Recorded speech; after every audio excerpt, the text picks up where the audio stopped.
मित्रों,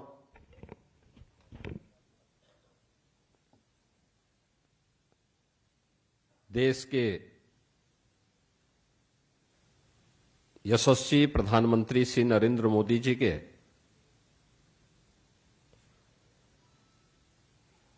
कार्यकाल के सफलतम 12 वर्षों की आज की इस यात्रा को आपने इस लघु वीडियो फिल्म के माध्यम से उसकी एक झलक देखी है। 12 वर्ष की इन उपलब्धियों पर आधारित मीडिया संवाद के आज के इस कार्यक्रम में मैं अपने सभी एनडीए के सहयोगियों, भारतीय जनता पार्टी के प्रदेश अध्यक्ष और केंद्रीय वित्त राज्य मंत्री श्री पंकज चौधरी जी, कैबिनेट में अपने दोनों वरिष्ठ सहयोगी उप मुख्यमंत्री द्वय श्री केशव प्रसाद मौर्य जी, श्री ब्रजेश पाठक जी,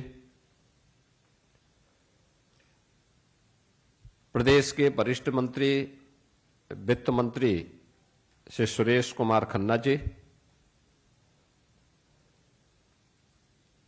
एनडीए के हमारे सहयोगीगण, अपना दल के नेता और प्रदेश सरकार में मंत्री श्री आशीष पटेल जी, सुहेलदेव राजभर पार्टी के नेता और प्रदेश सरकार में मंत्री श्री ओम प्रकाश राजभर जी, निषाद राज पार्टी के नेता और प्रदेश सरकार में मंत्री श्री संजय निषाद जी, और राष्ट्रीय लोक दल के नेता और प्रदेश सरकार के मंत्री श्री अनिल कुमार जी, और भारतीय जनता पार्टी के प्रदेश में इस अभियान के प्रमुख विधान परिषद सदस्य श्री मानवेंद्र सिंह जी, और पूरी टीम की ओर से मैं आप सबका सबसे पहले मीडिया संवाद के कार्यक्रम में स्वागत करता हूं। पूरे देश ने, पूरी दुनिया ने अभी 10 जून को प्रधानमंत्री मोदी जी के एक निर्वाचित प्रधानमंत्री के रूप में भारत में सबसे लंबे समय से प्रधानमंत्री के रूप में काम करने और सफलतम यात्रा का एक उत्सव एनडीए ने दिल्ली में आयोजित किया।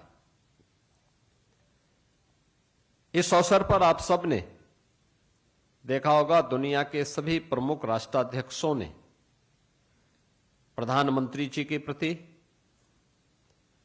उनके कार्यप्रणाली के प्रति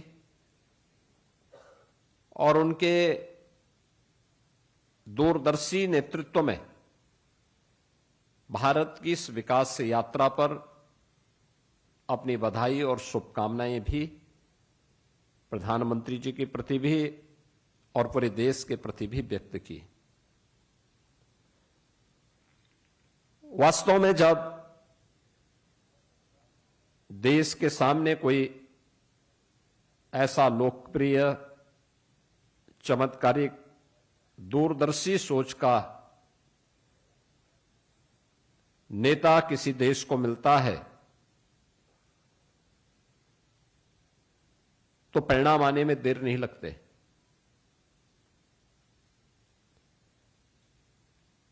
हमने पिछले 12 वर्षों में बदलते हुए भारत को देखा है। 2014 के पहले का भारत, वह किसी भी उम्र का व्यक्ति हो, किसी भी जाति, मत, मजहब,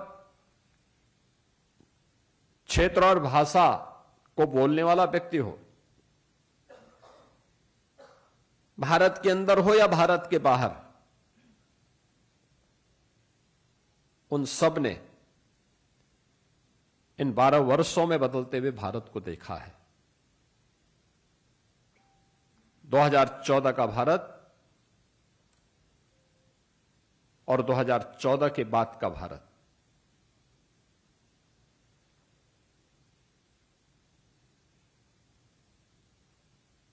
और आज की पीढ़ी इस बात पर गौरव की अनुभूति कर सकती है कि हम उस नए भारत के नागरिक हैं जो भारत अपनी विकास की यात्रा को तमाम चुनौतियों का सामना करते हुए, तमाम झंझावतों से जूझते हुए, बिना रुके, बिना डिगे, बिना थके लगातार आगे बढ़ाया है। भारत ने अपनी शक्ति और सामर्थ्य का एहसास आज दुनिया को कराया है और आने वाले समय में भारत की इस ताकत का लोहा न केवल दुनिया करेगी बल्कि उसका अनुसरण भी करने को मजबूर होगी। और इसलिए 12 वर्ष देश के अंदर सर्वाधिक समय तक निर्वाचित प्रधानमंत्री की रिकॉर्ड को तोड़ते हुए मोदी जी के नेतृत्व में जो 12 वर्ष के शानदार कार्य प्रधानमंत्री जी के नेतृत्व में भारत ने देखा है, मैं इसके लिए सबसे पहले प्रदेश की इस टीम की ओर से, उत्तर प्रदेश की 25 करोड़ जनता की ओर से, पूरे एनडीए परिवार की ओर से प्रधानमंत्री मोदी जी का अभिनंदन करता हूं। केंद्रीय कैबिनेट को इसके लिए बधाई देता हूं। हम लोगों ने इस चीज को एहसास किया है कि इन 12 वर्षों में हर व्यक्ति ने इस बात का एहसास किया है कि आज से यानी 1947 से लेकर के आजादी के पहले का भारत क्या था।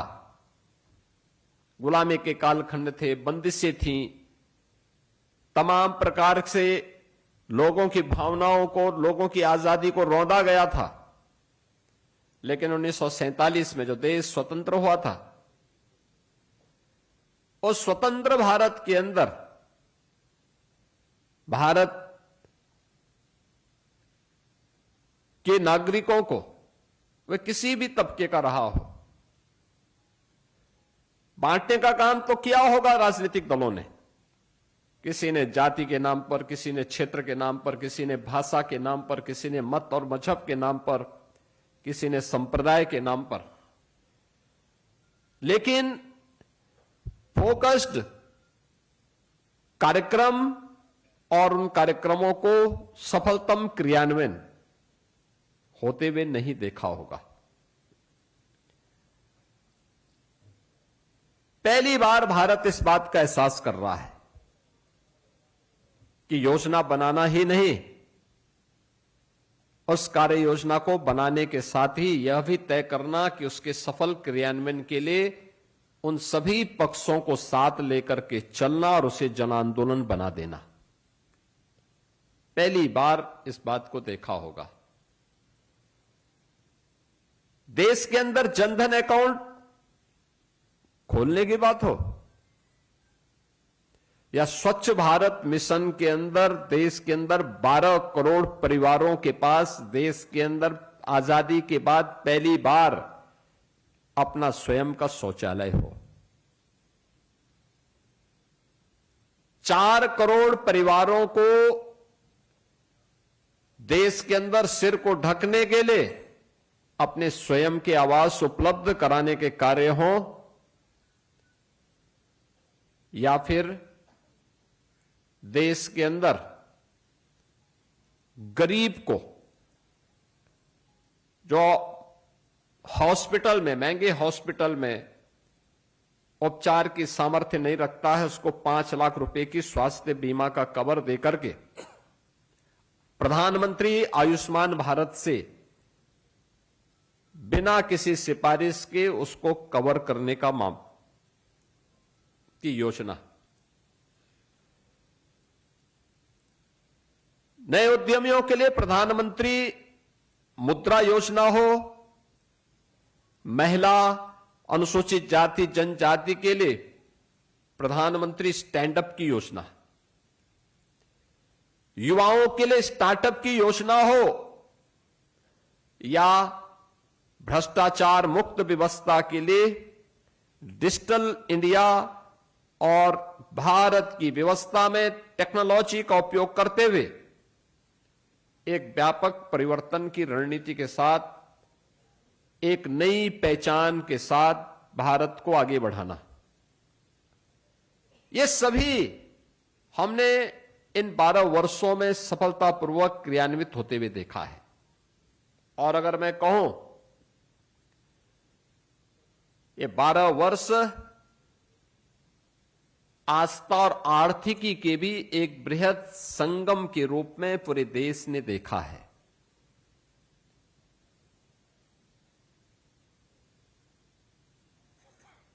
पहली बार देश के किसी प्रधानमंत्री ने, देश के किसी यशस्वी नेता ने यह साहस किया कि देश के अंदर केवल 4 जातियां हैं,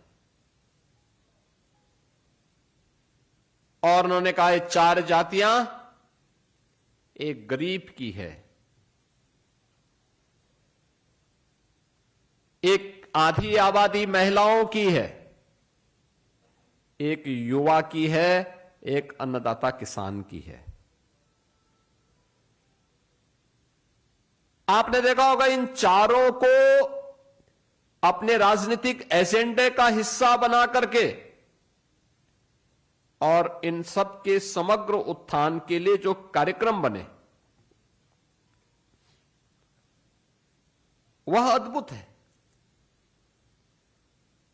कोई सोच सकता है जो ये कार्यक्रम जिनकी बात मैं पहले कर रहा था, जनधन अकाउंट की बात कर रहा था, मोबाइल कनेक्टिविटी की बात कर रहा था, इंफ्रास्ट्रक्चर में रोड कनेक्टिविटी हो, रेल कनेक्टिविटी हो, पब्लिक ट्रांसपोर्ट के लिए मेट्रो की सुविधा हो, एयर कनेक्टिविटी हो,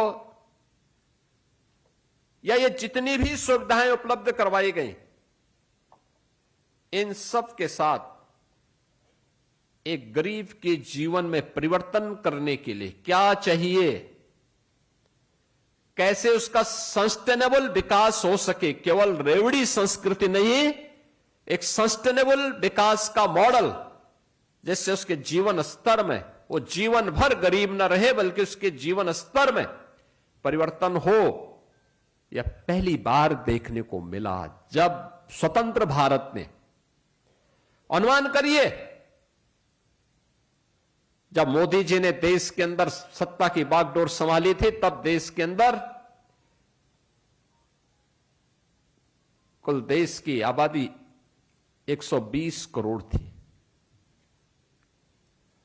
और मोदी जी ने सफलतापूर्वक इस दौरान जो कार्यक्रम चलाए, 25 करोड़ गरीबों को गरीबी रेखा से उभारने में उन्होंने सफलता प्राप्त की। 25 करोड़ लोग। दुनिया के अंदर कितने देश हैं जिनकी आबादी 25 करोड़ है? केवल 3 देश, भारत, चीन और अमेरिका।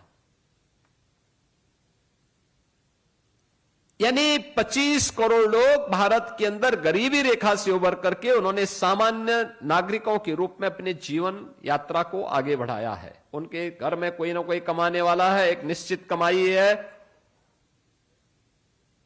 और अगर मोदी जी ने देश के अंदर इन कार्यक्रमों को चलाया है तो उसका सर्वाधिक लाभ यूपी जैसे राज्य को प्राप्त हुआ। यूपी देश की सबसे बड़ी आबादी का राज्य, पहचान के लिए मोहताज, जिस राज्य में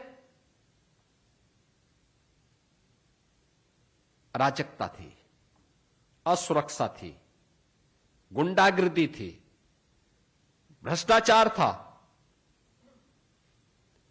जिस राज्य के नौजवान के लिए राज्य में तो नौकरी और रोजगार नहीं था, लेकिन राज्य के बाहर भी पहचान का मोहताज होकर के इन सब चीजों से वंचित होना पड़ता था। उस राज्य ने भी प्रधानमंत्री मोदी जी के इस विजन का लाभ उठाया। अगर केंद्र ने देश के अंदर 4 करोड़ गरीबों को एक एक आवास दिया, तो उत्तर प्रदेश में 65 लाख गरीब परिवारों को एक एक आवास की सुविधा का लाभ प्राप्त हुआ। देश के अंदर 12 करोड़ गरीबों के लिए एक एक शौचालय बने, 12 करोड़ गरीबों के घर में एक एक शौचालय बने, तो यूपी के अंदर 3 करोड़ गरीबों के घर में एक एक शौचालय बने। देश के अंदर 10 करोड़ घरों में माताओं के आंखों के आंसू पहुंचने के लिए, रसोई के लिए एलपीजी के मुफ्त में कनेक्शन मिले, तो यूपी के अंदर लगभग 2 करोड़ परिवारों को यह सुविधा मुफ्त में मिली। देश के अंदर अगर आयुष्मान भारत में 60 करोड़ लोग कवर हुए, तो उन 60 करोड़ में से 15 करोड़ अकेले यूपी के हैं। देश के अंदर अगर 80 करोड़ लोगों को फ्री में राशन की सुविधा का लाभ प्राप्त हुआ है, कोविड कालखंड में जब दुनिया पस्त हो चुकी थी, हिम्मत हार चुकी थी, तब भारत अपने उन लोगों को पूछ रहा था, उन लोगों की पूजा कर रहा था जिसको दुनिया में कोई पूछ नहीं रहा था, और वह कार्य भारत के अंदर हुआ। तो यूपी के अंदर 15 करोड़ लोग फ्री में राशन की सुविधा का लाभ भी प्राप्त कर रहे हैं। यानी वह गरीब पहली बार सरकार के एजेंडे का केवल वोट बैंक नहीं बना। आप याद करिए, गरीब की जब हम बात करते हैं तो उसकी जाति की बात नहीं करते, उसका मत और मजहब नहीं देखते, उसका संप्रदाय नहीं देखते। हमारे लिए गरीब गरीब है, उसका उत्थान होना चाहिए, उसके प्रति संवेदना होनी चाहिए, उसको बेहतर सुविधा प्राप्त होनी चाहिए, वह शासन की योजना में जुड़ने का हकदार है, और वह सस्टेनेबल विकास की उस प्रक्रिया का पार्ट बनना चाहिए जहां गरीबी का दंश उसे कभी फिर से डसने का दुस्साहस न कर सके। और वह मॉडल मोदी जी ने दिया है, गरीबों को उत्थान करके उनको सामान्य नागरिक के रूप में जीवन यापन करके सिर गौरव के साथ आगे बढ़ा करके कि मैं भारत का नागरिक हूं, मुझे भी जीने का अधिकार है। इस रूप में जीने का अधिकार पहली बार मोदी जी ने देश के उन लोगों को दिया। आधी आबादी के साथ कितना भेदभाव होता था, असुरक्षा का वातावरण, भ्रूण हत्याएं,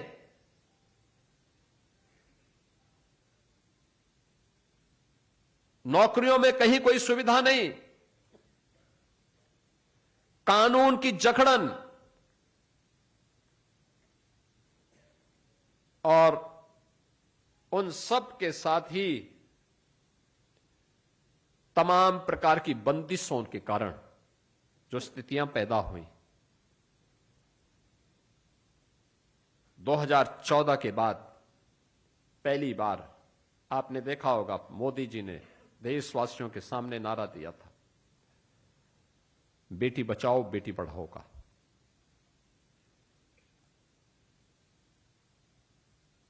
उस समय उन्होंने अनेक योजनाओं का शुभारंभ किया, मातृवंदना की योजना प्रारंभ की, संस्थागत प्रसव हो और मातृ मृत्यु दर को और शिशु मृत्यु दर को न्यूनतम स्थिति में लाया जा सके, बेटे के जन्म लेने से लेकर के उसके स्नातक तक की पढ़ाई की सुविधा उपलब्ध हो सके। ये सभी कार्यक्रम देश भर में लागू किए गए। और आज मातृ वंदना की योजना और बेटी बचाओ बेटी पढ़ाओ से लेकर के देश की अलग अलग सेवाओं में, चाहे वह भारत की आर्मी हो, स्पेस टेक्नोलॉजी हो, भारत के उद्योग हो, भारत के किसी भी अन्य संस्थान में उस बेटी को बेहतरीन प्लेसमेंट की सुविधा है, उनके लिए आरक्षण की व्यवस्था भी है और नारी बंधन अधिनियम के माध्यम से अब वह केवल वहीं तक सीमित नहीं रहेगी बल्कि भारत की व्यवस्था का पार्ट बनकर के भारत के कानून बनाने का काम भी करेगी। नारी शक्ति वंदन अधिनियम के माध्यम से अधिकार भी भारत की संसद के माध्यम से प्रधानमंत्री मोदी जी ने भारत की बेटियों को, भारत की माताओं को उपलब्ध करवाने का काम किया। प्रधानमंत्री मोदी जी के इसी दूरदर्शी सोच को ध्यान में रख करके, चाहे वह महिला स्वयंसेवी समूह के माध्यम से किए गए कार्य हों, चाहे वह प्रदेश के अंदर ड्रोन दीदी के माध्यम से नारी शक्ति के सशक्तिकरण के अभियान को आगे बढ़ाने का कार्य हो, या वेलफेयर की जितनी भी स्कीम है उनका केंद्र बिंदु याद रखना एक नारी है। एक नारी, एक शौचालय बन रहा है, स्वच्छ भारत मिशन का हिस्सा तो है ही, नारी गरिमा का प्रतीक भी है और नारी गरिमा का प्रतीक भी है। उत्तर प्रदेश में अगर हम बेसिक शिक्षा परिषद में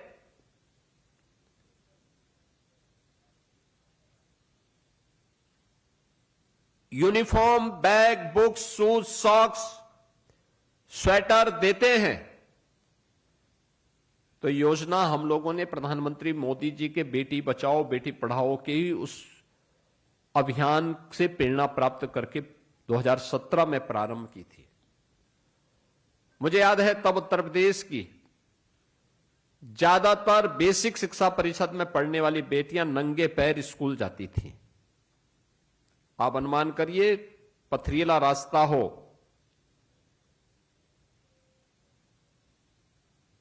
भीषण सर्दी या गर्मी हो,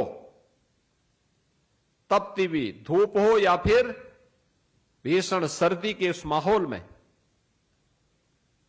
वे मासूम पैर, नंगे पैर, तपती हुई धूप में भी और ठिठुरती हुई सर्दी में भी नंगे पैर स्कूल जाती थी।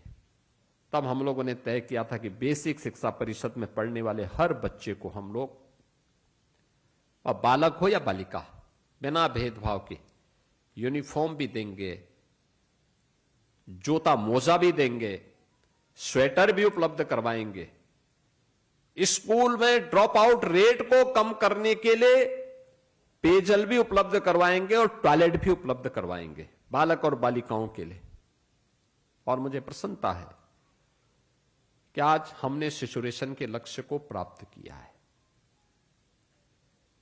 कन्या सुमंगला योजना, मुख्यमंत्री कन्या सुमंगला योजना बेटी के जन्म से लेकर के स्नातक तक की पढ़ाई के लिए एक सुविधा उसको उपलब्ध करवाती है। मुख्यमंत्री सामूहिक विवाह की योजना, दहेज मुक्त विवाह के लिए कोई बेटी की सौदेबाजी न करने पाए, इसकी जिम्मेदारी सरकार लेगी और सरकार इस व्यवस्था के साथ जोड़ करके 5 लाख बेटियों की शादी अब तक यहां पर संपन्न कर चुकी है, जिसमें प्रदेश सरकार की ओर से 1 लाख रुपए उस बेटी की शादी के लिए उपलब्ध करवाए जाते हैं। नारी सुरक्षा के लिए मिशन शक्ति का प्रदेश सरकार का अभियान, और प्रत्येक व्यवस्था में उनको सम्मानजनक स्थान प्राप्त हो। हमने उद्योगों की जकड़न को दूर किया, रिफॉर्म किए। 12% से उत्तर प्रदेश के अंदर अब वीमेन वर्कफोर्स 36% से अधिक हुआ है। यानी इतनी महिलाएं जो पहले 12% ही काम कर पाती थीं, आज उनकी संख्या 36% से ऊपर जा रही है। उत्तर प्रदेश पुलिस बल में 20% महिलाओं के लिए आरक्षण की व्यवस्था अनिवार्य कर दी गई। आज परिणाम हम सबके सामने है। यानी आधी आबादी के साथ किसी भी स्तर पर अन्याय न हो, यह कार्य प्रधानमंत्री जी ने नारी गरिमा की रक्षा करने के लिए, जमीन घर की मालकिन के नाम पर हो। आप याद करिए, पहली बार ग्राम समाज की आबादी की लैंड जो ग्राम समाज के नाम पे होती थी, किसी के नाम पे नहीं होती थी, लेकिन ग्रामीण अभिलेख को दुरुस्तीकरण करते हुए ग्राम पंचायत की सहमति से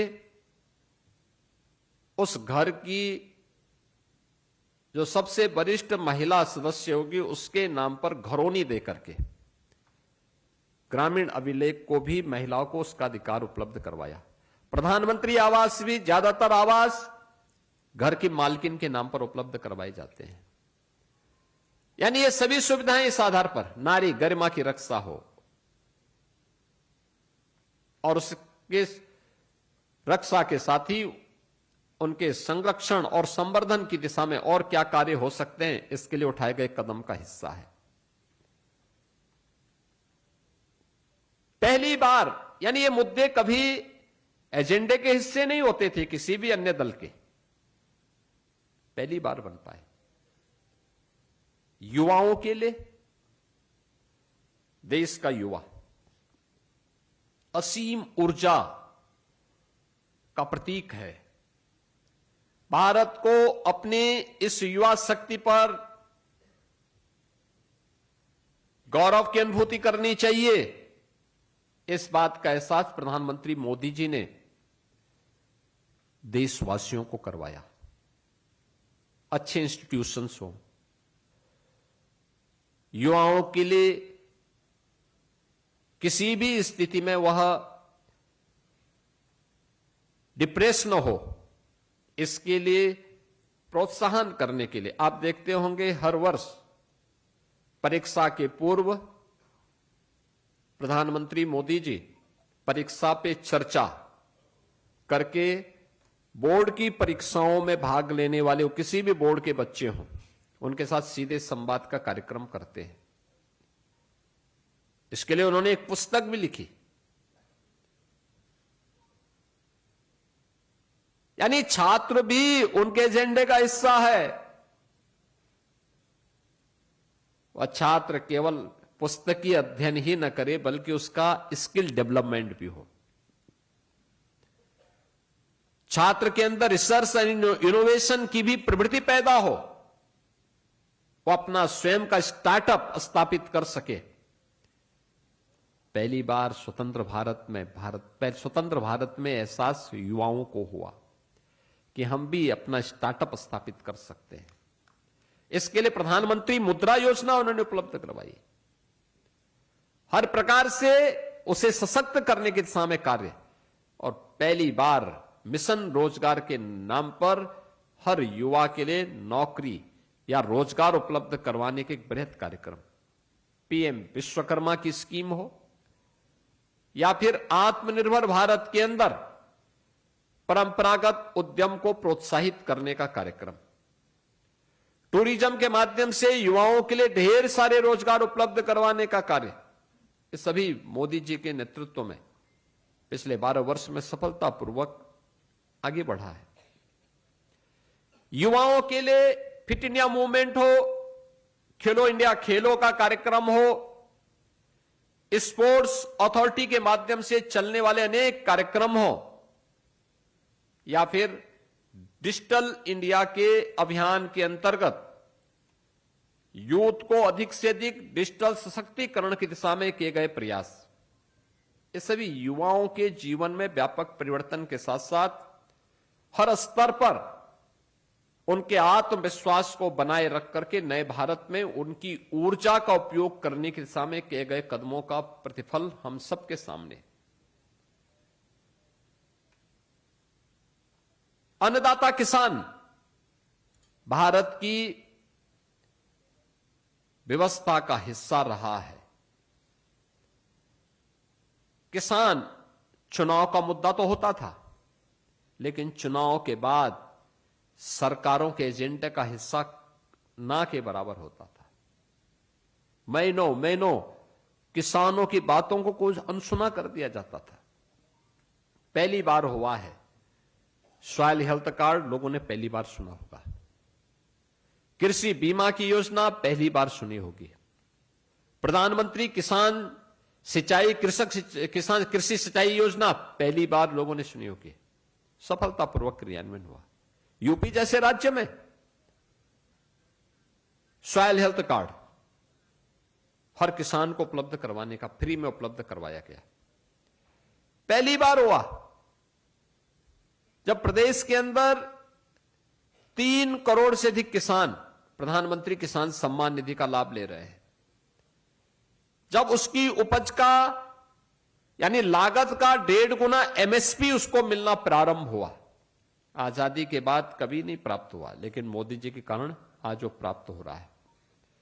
आज जब किसान सहफसली ले सकता है, यूपी जैसे राज्य में अकेले गन्ना किसानों को हम लोगों ने 3,22,000 करोड़ रुपए का गन्ना मूल्य का भुगतान करवाया है। अकेले उत्तर प्रदेश के अंदर ही अकेले गन्ना किसानों के लिए एमएसपी का यानी एमएसपी जो है लागत का 1.5 गुना प्राप्त हो रहा है और मार्केट मूल्य से ज्यादा दाम पहली बार किसानों को मिलना प्रारंभ हुआ। देश के अंदर 12 करोड़ किसान और प्रदेश के अंदर 3 करोड़ किसान प्रधानमंत्री किसान सम्मान निधि के साथ जुड़े। प्रधानमंत्री कृषि सिंचाई योजना में उत्तर प्रदेश ने 24 लाख हेक्टेयर भूमि को अतिरिक्त सिंचाई की सुविधा उपलब्ध करवाई। प्रदेश के अंदर 15 लाख निजी नलकूप लगाने वाले किसानों को हम लोगों ने फ्री में बिजली की सुविधा उपलब्ध करवाई। 2017 में आने के बाद ही पहला कार्यक्रम किसानों के कर्ज माफी के से प्रारंभ होता है और उसके बाद आज किसानों के लिए जो कार्यक्रम चल रहे हैं वो सबके सामने है। अन्नदाता किसान पहली बार सरकार के एजेंडे का हिस्सा बना, वह मोदी जी के कारण। इन सभी 4 आयामों को ध्यान में रख करके आत्मनिर्भर और विकसित भारत के लिए किए जाने वाले प्रयासों का हिस्सा संकट में नेतृत्व की असली पहचान होती है। याद करिए, जब 2020 के प्रारंभ में इस सदी की सबसे बड़ी महामारी कोविड-19 से पूरी दुनिया को जूझना पड़ा था। विकसित देश इस महामारी के सामने पस्त हो चुके थे। अकेला भारत था जो 140 करोड़ की आबादी को ध्यान में रख करके अपने कार्यक्रमों को चला रहा था। उस समय मुझे याद है, मैं तब भी मुख्यमंत्री था। हर दिन प्रधानमंत्री जी का या तो टेलीफोन के माध्यम से या वीडियो कॉन्फ्रेंसिंग के माध्यम से पूरे देश भर के मुख्यमंत्रियों के साथ संवाद होता था। वे प्रोत्साहित करते थे, कार्यक्रमों को कैसे सफलतापूर्वक क्रियान्वयन करना है इसके बारे में बताते थे। परिणाम था, हम कोविड प्रबंधन का एक बेहतरीन मॉडल देने में सफल हुए।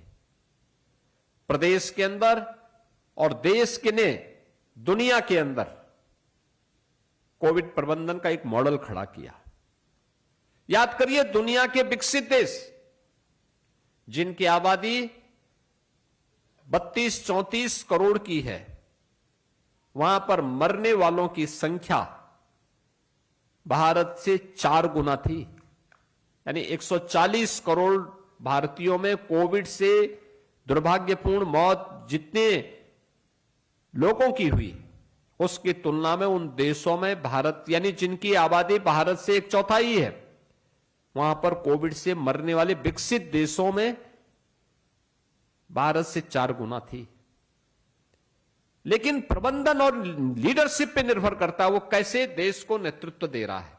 मोदी जी ने नेतृत्व दिया, फ्री में टेस्ट, फ्री में वैक्सीन, फ्री में राशन और फ्री में उपचार की सुविधा हर भारतवासी को उपलब्ध करवाती। कोविड से निकलने के बाद आपने देखा होगा, कोविड कालखंड के दौरान ही भारत की आजादी का अमृत महोत्सव भी पड़ा था। 15 अगस्त 2022 को जब भारत का अमृत महोत्सव था, अमृत महोत्सव के साथ पूरे भारतवासियों को जोड़ना है। हर घर तिरंगा लगा करके। मोदी जी भारतीय जनता पार्टी से जुड़े थे, हो सकता है ये भी कर सकते थे कि हर घर में भाजपा का झंडा लगा। उन्होंने कहा नहीं, दल से ऊपर देश, दल से ऊपर देश, हर घर में तिरंगा लहराना चाहिए। पहली बार भारतवासियों ने इस चीज का एहसास किया है। यह देश जब आजाद हुआ होगा तब भारतवासी विभाजन की त्रासदी को भी झेल रहे थे। उस समय की सरकार में सामर्थ्य नहीं था कि भारतवासियों को इस खुशी के साथ जोड़ सके। लेकिन 15 अगस्त 2022 को क्या उत्तर, क्या दक्षिण, क्या पूरब, क्या पश्चिम, पूरा भारत, 140 करोड़ आबादी का भारत एक साथ आजादी के अमृत महोत्सव के साथ जुड़ा था। हर घर में तिरंगा लहरा रहा था और भारत गौरव के साथ अपनी इस यात्रा को अपने यशस्वी नेता के नेतृत्व में आगे बढ़ा रहा है, इस बात का एहसास भी करा रहा था। नेतृत्व की क्षमता होती है। आपने देखा होगा, सम और विषम परिस्थिति में जब भी मोदी जी ने आह्वान किया है, पूरा देश उनके साथ खड़ा हुआ है। कोविड में मोदी जी ने देशवासियों से कहा, देश खड़ा हो गया। आजादी के अमृत महोत्सव में मोदी जी ने कहा, पूरा देश उनके साथ खड़ा हो गया। और उस समय उन्होंने देशवासियों को 5 प्रण की बात की थी, 5 प्रण की बात की थी। देश के लिए 5 प्रण अनिवार्य हैं विकसित भारत और आत्मनिर्भर भारत बनाने के लिए। उन्होंने कहा था कि देश केवल अपने अमृत महोत्सव से ही आनंदित न हो, अपनी भावी कार्य योजना को भी ध्यान में रख करके अपने कार्यक्रमों को आगे बढ़ाए। भावी कार्यक्रमों को ध्यान में रख करके कार्यक्रमों को आगे बढ़ाना चाहिए। और भावी कार्यक्रम क्या थे? उन्होंने कहा, आत्मनिर्भर और विकसित भारत की संकल्पना को पूरा करना। यह देश जब अपनी आजादी का 100 वर्ष मना रहा होगा, शताब्दी महोत्सव कैसा होना चाहिए? वह तब की पीढ़ी के लिए एक ऐसा भारत जो भारत विकसित हो, आत्मनिर्भर हो। और उस भारत के निर्माण के लिए उन्होंने देशवासियों का 5 प्रण, हर व्यक्ति को 5 प्रण लेने होंगे। ये 5 प्रण थे। गुलामी के अंशों को समाप्त करना और विरासत को सम्मान कर देना। आपने देखा होगा, पहली बार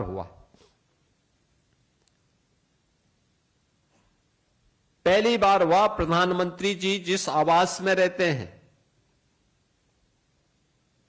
7 रेस क्रॉस से उसका नाम बदल करके लोक कल्याण मार्ग उन्होंने रखा।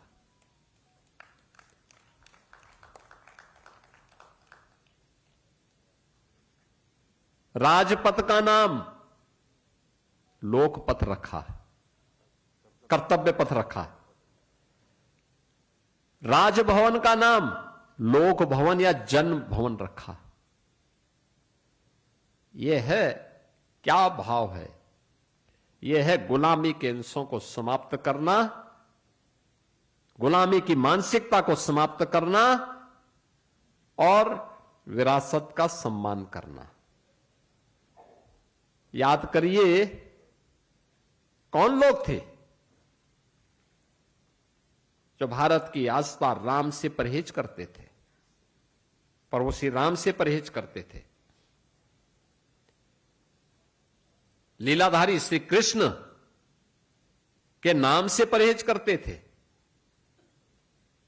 देवादिदेव महादेव का नाम लेने में संकोच करते थे। भारत की आस्था को अपमानित करना कौन लोग थे जो अपना जन्म सिद्ध अधिकार समझ लिए थे।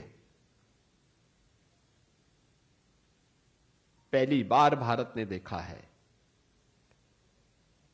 भारत की भी आस्था है और भारत आस्थावान देश है, पहली बार हुआ है। 500 वर्षों की गुलामी को हटाते हुए अयोध्या में राम जन्मभूमि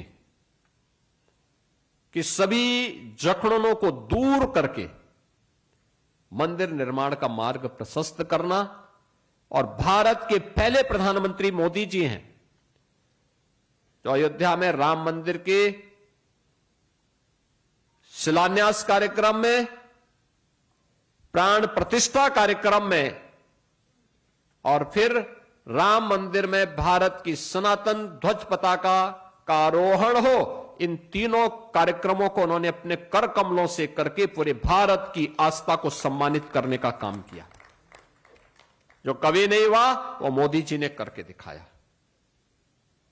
यह भारत 1947 में भी तरस रहा था, यह भारत 1950 में भी तरस रहा था, जब सोमनाथ के मंदिर के पुनरुद्धार के कार्यक्रम में तत्कालीन प्रधानमंत्री को बुलाया जाता है, उन्होंने जाने से इनकार कर दिया था।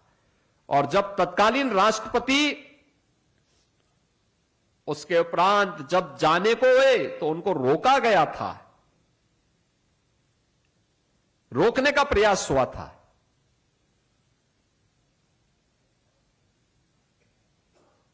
यह भारत की आस्था को सम्मान देने का काम किसी ने किया है, मोदी जी ने किया है। अयोध्या में श्री राम जन्मभूमि पर भगवान राम लला का प्रकटीकरण हो, काशी में काशी विश्वनाथ धाम हो, महाकाल का महालोक हो, केदारपुरी का पुनरुद्धार हो, लोक माता अहिल्या बाई के 300वीं जयंती के कार्यक्रम को पूरे देश के अंदर लोक माता को सम्मान देते हुए आयोजित किए जाएं,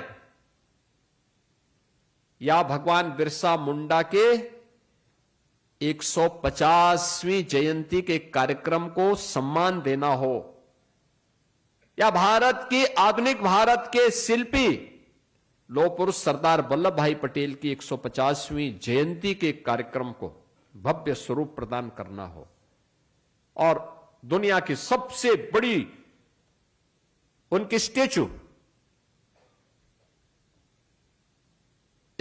ऑफ यूनिटी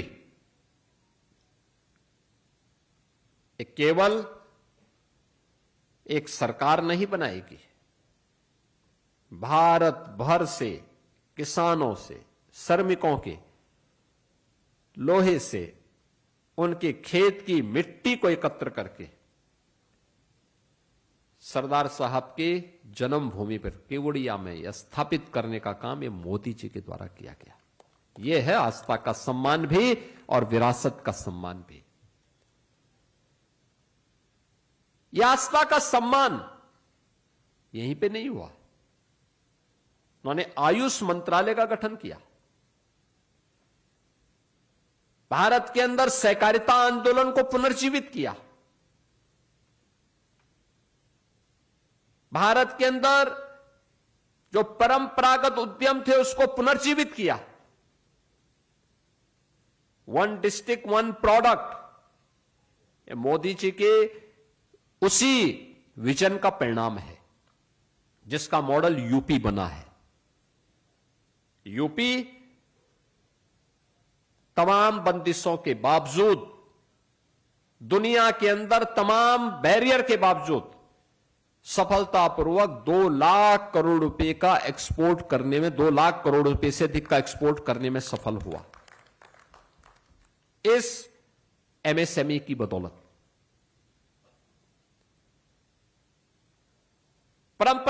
कारीगर और शिल्पियों को सम्मान देने के लिए मोदी जी ने पीएम विश्वकर्मा की योजना चलाई। उन सभी हस्तशिल्पी और कारीगरों को सम्मान दिया जो आजादी के बाद लगातार सरकारों की उपेक्षा का दंश झेलते रहे, अपमानित होते रहे। जो कभी उद्यमी था, पिछली सरकारों ने उसे श्रमिक बना दिया। जो कभी अन्नदाता था,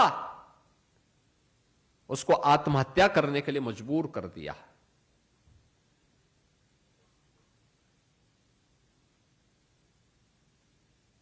यानी इस प्रकार की अराजकता फैलाने वाले लोग आज 12 वर्ष की इस कार्य प्रणाली पर, जिस पर पूरी दुनिया कौतूहल की निगाहों से देख रही है, हर भारतवासी गौरव की अनुभूति करता है, लेकिन जिनके भ्रष्टाचार के कारण, जिनके कुशासन के कारण, जिनकी अव्यवस्था के कारण, जिनके असुरक्षा के कारण देश अस्त व्यस्त हुआ था, अर्थव्यवस्था तहस नहस हुई थी। मुझे याद है, मुझे 5 बार सांसद के रूप में गोरखपुर से चुने जाने का अवसर प्राप्त हुआ। देश की संसद में मैं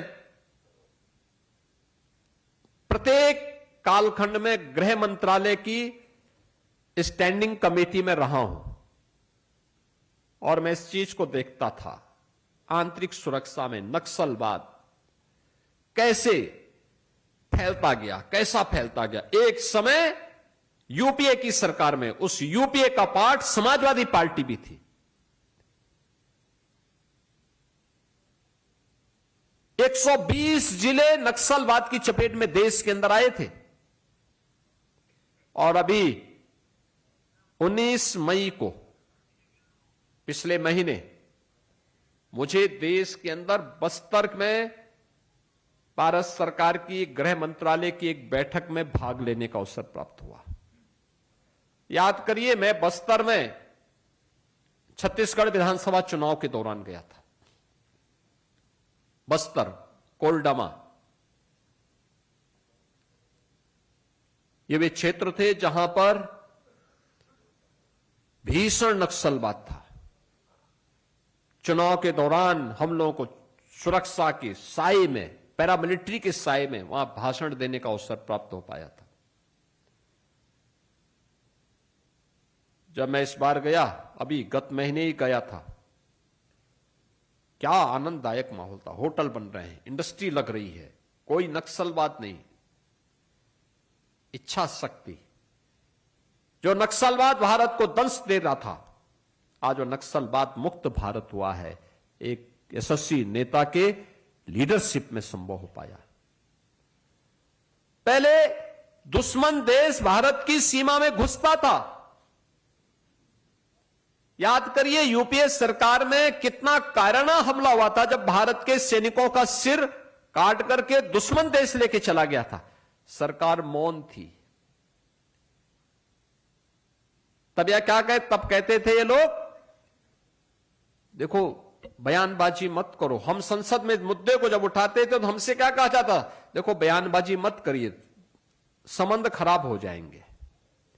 यानी अपने संबंध बनाने के लिए देश की सुरक्षा पर ये लोग आघात करते थे, देश की सुरक्षा के साथ खिलवाड़ करते थे, सैनिकों का मनोबल गिराते थे। लेकिन पहली बार हुआ कि अगर दुश्मन ने दुस्साहस किया तो दुश्मन के घर में घुस करके मारेंगे। ऑपरेशन सिंदूर, उसकी कड़ी गत वर्ष हम सब ने देखी है। इससे पहले सर्जिकल ऑपरेशन हो या एयर स्ट्राइक हो, यह पहली बार हुआ है। रक्षा सौदे में भारत आत्मनिर्भर बने, देश के अंदर कोई सोचता भी नहीं था। डिफेंस मैन्युफैक्चरिंग कॉरिडोर,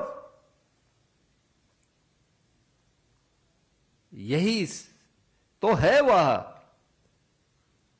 जो हमें इस बात का एहसास करा रहा है कि देखो, पॉलिसी पैरालिसिस का शिकार पिछली सरकारें कितना ज्यादा थी और कितनी आकंठ भ्रष्टाचार में खुली थी कि वे भारत को इस क्षेत्र में आत्मनिर्भर नहीं बनने देना चाहती थी।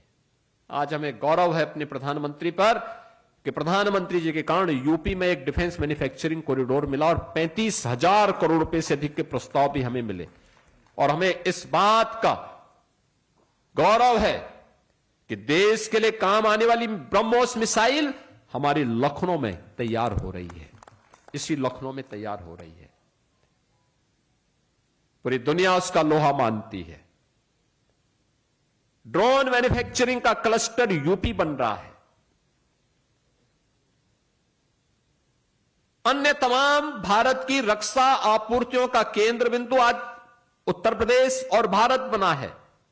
और भारत आज रक्षा क्षेत्र में आत्मनिर्भरता के लक्ष्य को भी प्राप्त करने में सफल हुआ है।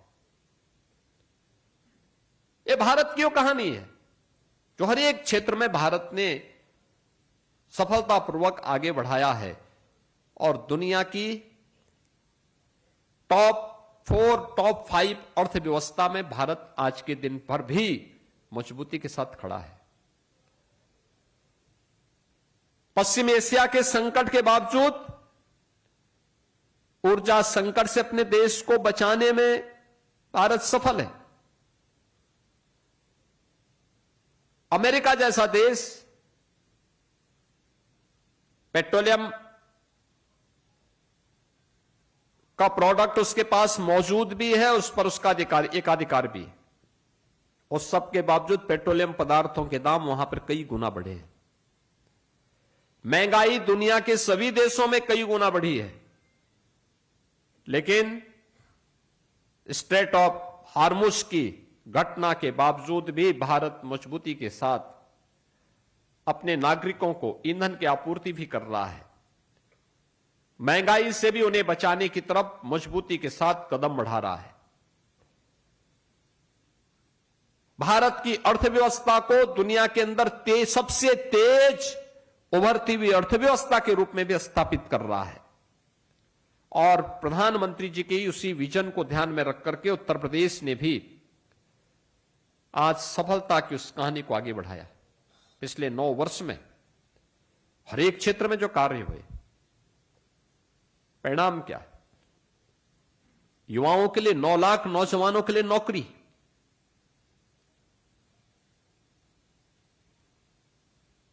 प्रदेश के अंदर एमएसएमई उद्योग को पुनर्जीवित करने का परिणाम क्या? 3 करोड़ से अधिक लोग वहां रोजगार प्राप्त कर रहे हैं।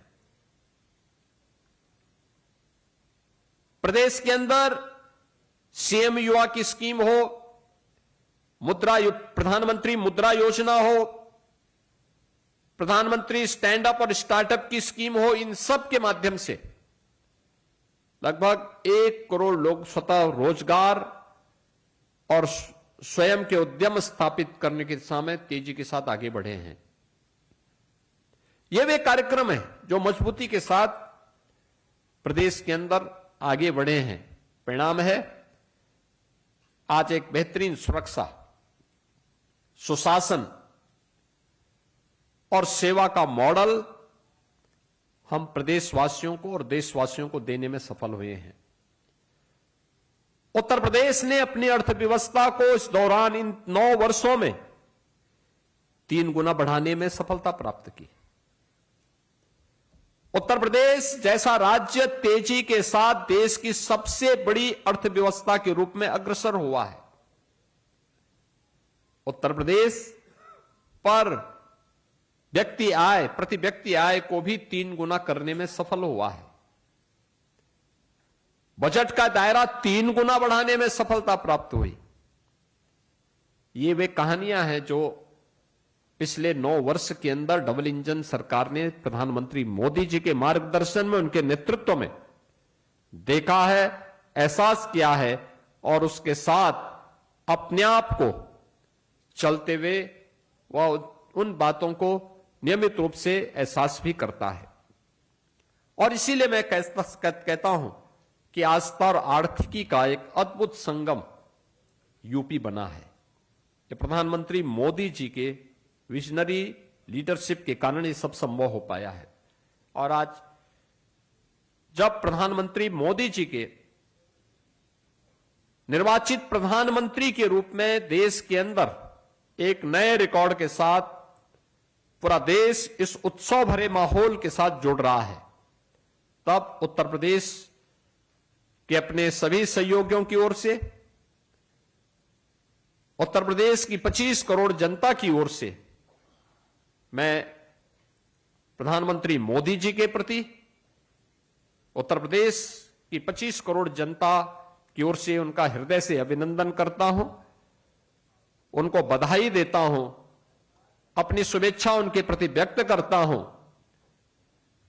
प्रभु श्री राम से प्रार्थना करता हूं कि उनका जो यशस्वी नेतृत्व है, वह यशस्वी नेतृत्व प्रधानमंत्री मोदी जी का निरंतर देश को प्राप्त हो और राष्ट्र प्रथम के उनके भाव से हर प्रदेशवासी प्रेरणा लेकर के विकसित भारत और आत्मनिर्भर भारत की संकल्पना को सफल बनाने में अग्रसर होगा।